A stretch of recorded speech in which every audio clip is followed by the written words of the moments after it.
नमस्कार भैया बहनों, मैं नित्यानंद सनवाल, कक्षा पंचम, विषय व्यक्तित्व विकास अर्थात नैतिक शिक्षा।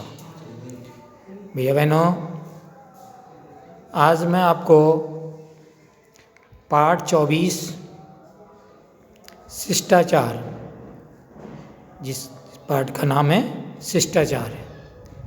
शिष्टाचार आप भैया बहनों जानते ही हैं, इसमें अच्छी बातें बताई जाती हैं और इन बातों से हमारा भविष्य उज्जवल होता है। हम एक अच्छे नागरिक बनते हैं। ऐसे शिष्टाचार ये बातों को, ये कार्यों को हम अपने जीवन में उतारना चाहिए। लीजिए, मैं आपको ये पाठ पढ़ा रहा हूँ, ध्यान से आप लोग इस पाठ को पढ़ेंगे, इस पर मनन करेंगे और इस पाठ में बताए गए बातों का अपने जीवन में, उन बातों को अपने जीवन में उतारेंगे। मेरी यही आपसे आशा है। लीजिए, पाठ 24 शिष्टाचार। भैया बहनों, हम एक नियोजित एवं व्यवस्थित दिनचर्या का पालन कर ही जीवन में सतत विकास की ओर बढ़ सकते हैं। अपने दैनिक जीवन में अपने परिवार व समाज के साथ अच्छे व्यवहार से आप स्वयं श्रेष्ठ बनेंगे, लोगों के प्रिय होंगे और देश के श्रेष्ठ नागरिक बनकर प्रतिष्ठा एवं सम्मान अर्जित करेंगे। ध्यान रहे, आप देश के भविष्य हैं। प्रतिदिन प्रातः सूर्योदय से पूर्व उठें, प्रातः स्मरण करें तथा भू बंधन कर बिस्तर छोड़ें। भू बंधन का अर्थ मतलब यहाँ पे है कि भूमि को प्रणाम करें, ठीक है, तभी बिस्तर छोड़ें। ऊषापान अवश्य करें। प्रातःकाल 2 गिलास जल पीने से अनेक रोगों से बचेंगे। तत्पश्चात नित्य क्रिया से निवृत्त हों। स्वस्थ, निरोगी व ऊर्जावान बनने के लिए खुली हवा में व्यायाम करें। योगासन, सूर्य नमस्कार, प्राणायाम एवं ध्यान करना तन मन व प्राण को बलवान बनाता है। शारीरिक व्यायाम के पश्चात कुछ देर रुककर फिर स्नान करें और अपने इष्ट का ध्यान करें। अपने बस्ते का पुनः अवलोकन कर समय सारणी के अनुरूप उसे व्यवस्थित कर लें। नियमित पौष्टिक स्वल्पाहार करें और विद्यालय हेतु अपना टिफिन एवं स्वयं तैयार कर लें। आपके भोजन का डिब्बा प्लास्टिक का ना रहे, जिससे उसके जहरीले रसायन भोजन को दूषित ना करें।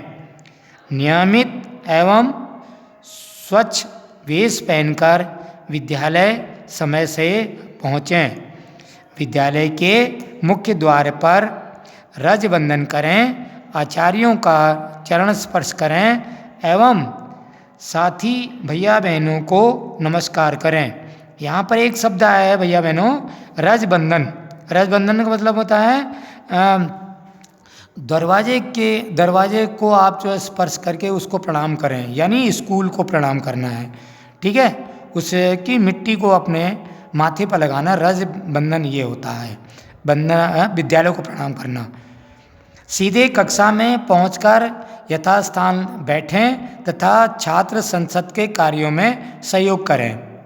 पूर्ण मन से वंदना में जूते मोजे उतारकर भाग लें, व्यवस्थाओं में भी सहयोग करें। बरामदे व प्रांगण में न दौड़ें, उद्यान एवं विद्यालय की वस्तुओं को नुकसान न पहुंचाएं।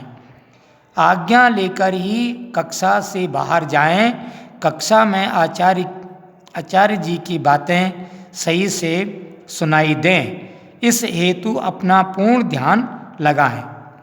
मध्याह्न भोजन से पूर्व हाथ धोएं, भोजन मंत्र कहकर ही भोजन करें।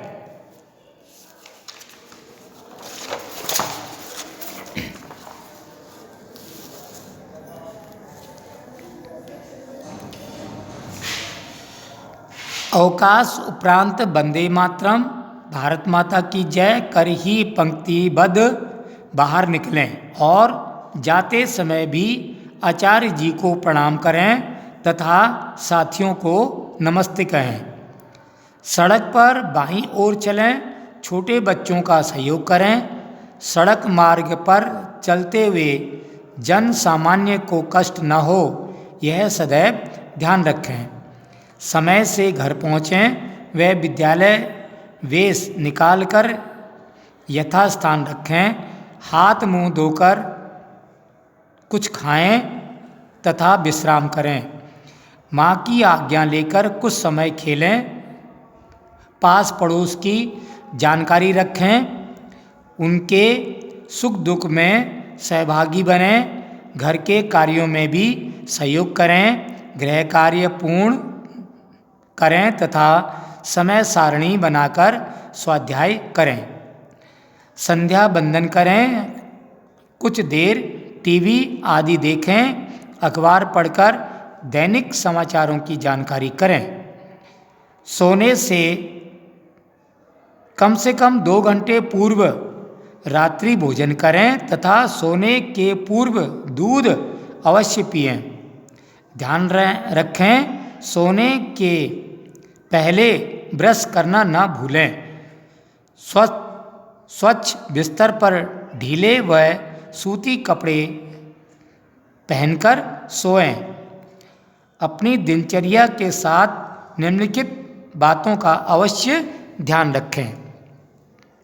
प्रातःकाल निद्रा खुलते ही भगवान का अवश्य स्मरण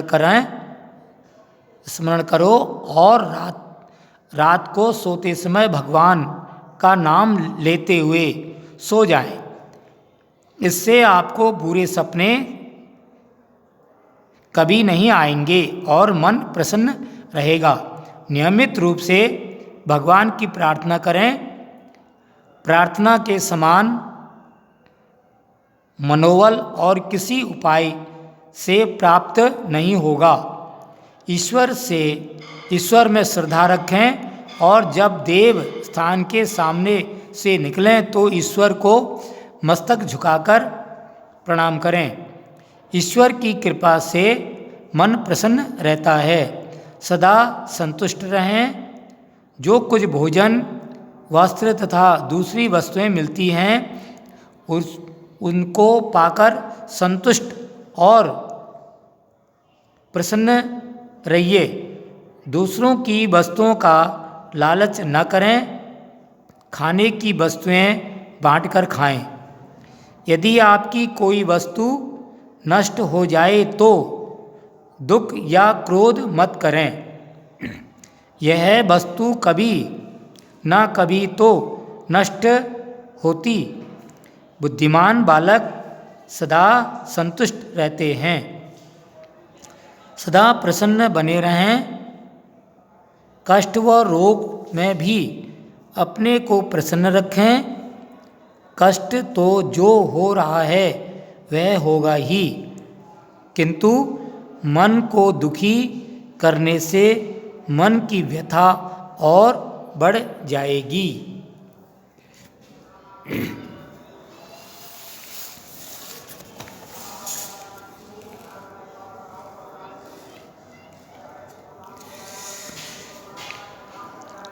किसी के अपराध पर भी क्रोध मत करें, उसे क्षमा कर दें। बड़ों की आज्ञा का पालन करें, सदाचार पूर्वक रहें। भगवान की असीम कृपा आप पर है, इस बात पर पूरा विश्वास रखें। बड़ों को कभी तुम मत कहें, उन्हें आप कहकर संबोधन करें। घर के बड़े लोगों को सवेरे उठते ही प्रणाम करें। अपने से बड़े लोग जब पहले मिलें तब उन्हें प्रणाम करना चाहिए। जब किसी नवीन व्यक्ति से परिचय कराया जाए तब उन्हें प्रणाम करना चाहिए। जब कोई पुरस्कार दें तब उसे उस समय भी प्रणाम करना चाहिए। प्रणाम करते समय हाथ में कोई वस्तु हो तो उसे बगल में दबाकर या एक ओर रखकर प्रणाम करना चाहिए। चिल्लाकर या पीछे से प्रणाम न करें। सामने आकर शांति व आदर से प्रणाम बोलें या चरण स्पर्श करें। भैया बहनों, इस प्रकार से जितने भी ये तमाम बातें अभी आपने इस पाठ में पढ़ी और जानकारी प्राप्त की, तो हमें इन बातों का हमेशा ध्यान रखना चाहिए। और जो भैया बहन इन बातों का सदैव ध्यान रखते हैं वह एक अच्छे नागरिक कहलाते हैं। ऐसे बालक बुद्धिमान बालक होते हैं, सबके प्रिय होते हैं, समाज में वो पूजनीय होते हैं। इसलिए ईश्वर की कृपा भी ऐसे बालकों पर बनी रहती है। तो हमें भी इन सब बातों का ध्यान रखना चाहिए और ऐसा कोई भी गलत कार्य नहीं करना चाहिए जिससे कि हमारे समाज में हमारी बुराई हो। हमारे माता पिता, हमारे गुरुजन लज्जित हों। हमें ऐसा कोई गलत कार्य नहीं करना चाहिए। जो मुख्य बातें हैं, वैसे तो इस पाठ में सारी मुख्य बातें बताई गई हैं, शिष्टाचार नामक ये पाठ है, लेकिन फिर भी एक बार पुनः मैं आपको इस पाठ के मुख्य बिंदुओं को एक बार मैं पुनः पढ़ देता हूँ। इस पर आप ध्यान देंगे।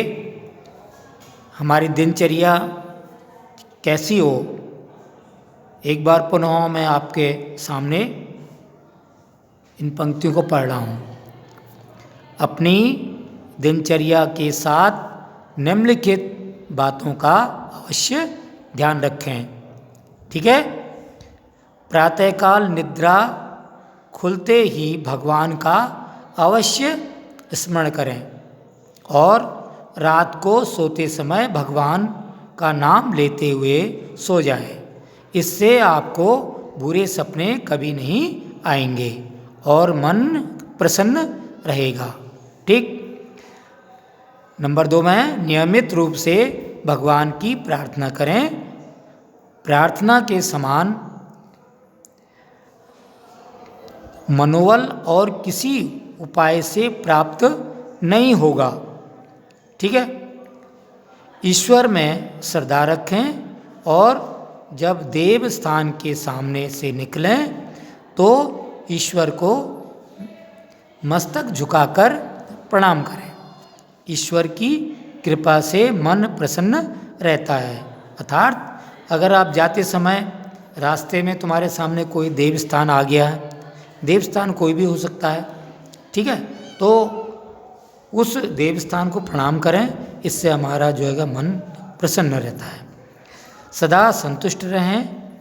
जो कुछ भोजन, वस्त्र या दूसरी वस्तुएं मिलती हैं उनको पाकर संतुष्ट और प्रसन्न रहिए। दूसरों की वस्तुओं का लालच न करें। खाने की वस्तुएं बांटकर खाएं। ठीक है भैया बहनों, हमें सदैव जो है संतुष्ट रहना चाहिए। जो कुछ भी हमारे घर में बना हुआ है या जैसे भी हमारे घर की व्यवस्था है, चाहे वस्त्र हैं या भोजन है या दूसरी कोई चीज़ है, तो हमें उसको खुशी खुशी स्वीकार करना चाहिए और संतुष्ट रहना चाहिए, हमेशा प्रसन्न रहना चाहिए। दूसरों की वस्तुओं पर हमें कभी भी लालच नहीं करना चाहिए और जो भी वस्तु घर में आती है उसको बांट करके ही उसको खाना चाहिए। यदि आपकी कोई वस्तु नष्ट हो जाए तो दुख या क्रोध मत करें। यह वस्तु कभी ना कभी तो नष्ट होती। बुद्धिमान बालक सदा संतुष्ट रहते हैं। सही है।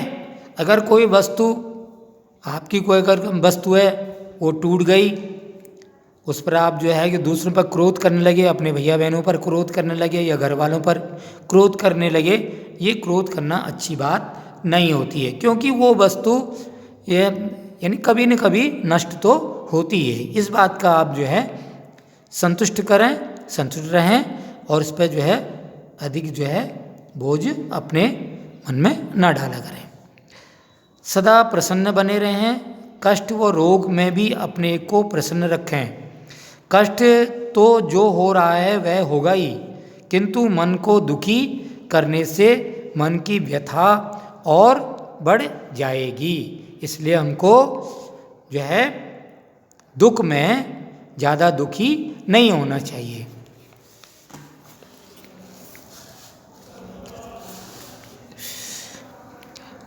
किसी के अपराध पर भी क्रोध मत करें, उसे क्षमा कर दें।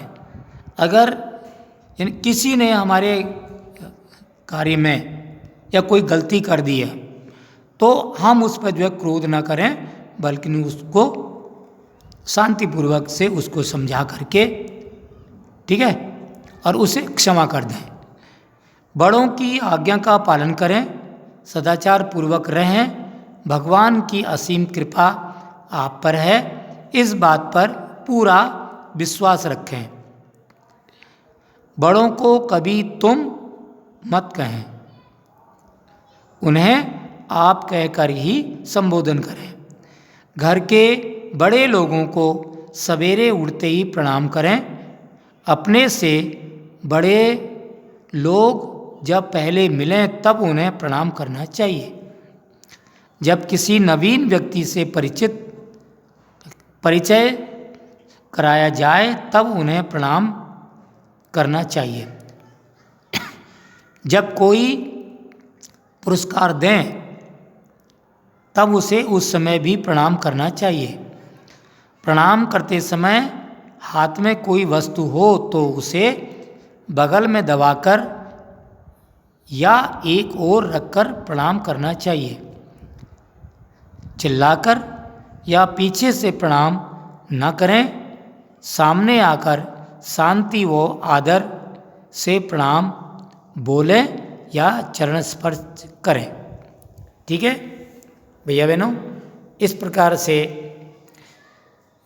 हमें इन तमाम बातों का अपने जीवन में हमेशा ध्यान रखना चाहिए, याद रखना चाहिए।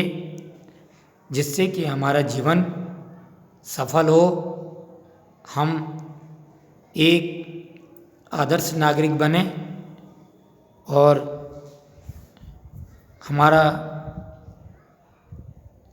हमारी जो कृपा है, भगवान की कृपा हम पर बनी रहे।